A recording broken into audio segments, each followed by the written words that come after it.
DNC 키친 구독자 여러분 반갑습니다. 박 원장입니다. 지난 시간에 제가 그 허피스 바이러스랑 그 다음에 허피스 바이러스에서 엘라이신을 쓰면 안 되는 이유에 대한 설명들을 좀 해드렸죠. 오늘은 제가 칼리시 바이러스에 대한 이야기를 좀 해보려고 해요. 저 아시는 원장님들이 고양이 질병들을 좀 더 자세하게 보호자분들한테 설명을 해드릴 때 제 영상을 링크를 걸어준다고 하더라고요. 그래서 제가 더욱더 열심히 잘 설명을 해야겠다라는 생각을 가지게 됩니다. 자, 이 칼리시 바이러스라고 하는 거는 고양이 감기라고 알려져 있는 질환입니다. 보통 호흡기 쪽으로 콧물을 흘리고 아이가 눈꺼풀이 많이 키고 이런 것들을 가장 기본적인 증상으로 재채기도 하고 이렇게 하고요. 요게 이제 조금 더 진행이 되면은 폐렴으로 넘어가는 경우도 있고 입 안에 그 구내염을 일으켜 가지고 막 이렇게 입 안에 궤양이 생기고 헐고 막 이렇게 돼요. 그럼 아이가 아파 가지고 음식을 잘 못 먹게 되는 이런 증상들을 보이는 거를 칼리시 바이러스라고 합니다. 이 칼리시 바이러스는 고양이 종합 백신에 보통 포함이 되어 있습니다. 40년 전부터 백신을 접종을 시작을 했음에도 불구하고 이 칼리시 바이러스는 성인 고양이의 약 60%에서 감염이 되어 있다라고 알려져 있어요. 이게 현재의 코로나 바이러스와 유사하다고 생각을 하시면 돼요. 코로나 바이러스도 대표적인 RNA 바이러스죠. 그러다 보니까 뭐 델타 바이러스가 나왔다가 또 오미크론이 나왔다가 화이자 백신, 아제 백신 뭐 다 나왔는데 백신을 맞았음에도 불구하고 돌파 감염이 일어나고 이렇게 되는 게 이 칼리시 바이러스에서도 유사하게 일어난다는 거예요. 계속적으로 이 뮤테이션이 일어나기 때문에 예방접종만으로 이 전체를 커버할 수가 없기 때문에 40년 동안의 예방접종을 했음에도 불구하고 칼리시 바이러스가 고양이한테 많은 이유 중에 하나입니다.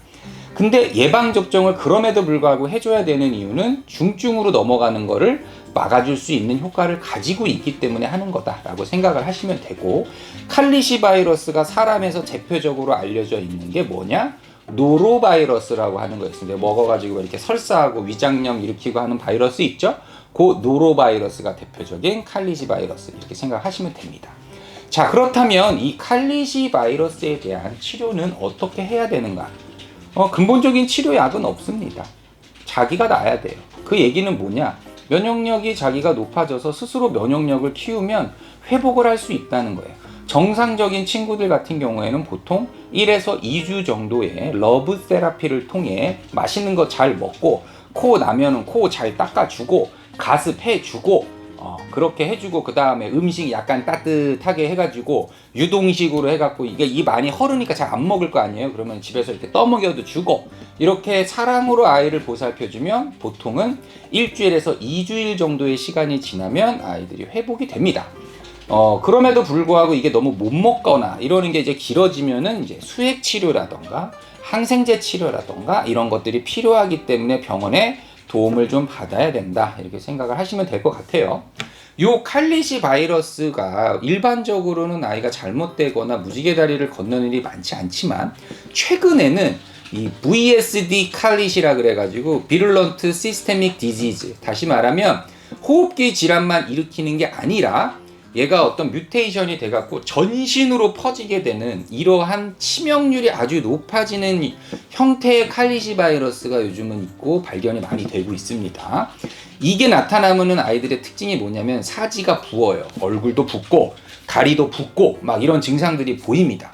이렇게 되는 거를 이제 VS 칼리시라고 하는데 사망할 확률이 되게 높다라고 생각을 해야 돼요. 그럼 예방은 어떻게 하느냐? 아까 말씀드린 예방접종, 두 번째는 콧물 흘리거나 이런 증상 보이는 아이들이 있으면 격리시켜주는 게 좋고, 다묘 가정이나 막 이렇게 고양이들이 너무 많이 모여 사는 가정에서는 한 아이가 걸리면 나머지 아이들은 거의 다 걸린다고 보면 돼요. 보통 콧물, 눈꺼풀 이런 것들이 서로 옮아가면서도 감염이 되지만 공기 중에 아이가 재채기하거나 이렇게 코 뿌리거나 하는 것들이 공기 중에 떠다니다가도 주변에 감염이 될 수 있다. 요즘 코로나 엄청 감염률 높잖아요. 칼리시도 비슷하다는 거예요. 호흡기 환자는. 그래서 그런 부분에 대한 위생적인 부분도 신경을 써주고 관리를 해줘야 된다. 이렇게 이해를 하시면 될 것 같습니다. 자, 오늘 고양이 칼리시 바이러스, 고양이 감기에 대한 이해 쏙쏙 하셨나요? 다음에 더 알차고 좋은 내용으로 다시 만나 뵙도록 하겠습니다. 여러분 안녕. 아무튼 고양이가 참 아픈 병이 많아, 그지? 아씨, 오늘 좀 임팩트가 약한데? 어? 쿠키 임팩트가 약해. 웃긴 걸로 하자. 아니, 칼리시도 오미크론처럼 그렇게 변이가 생긴다고? 오 마이 갓!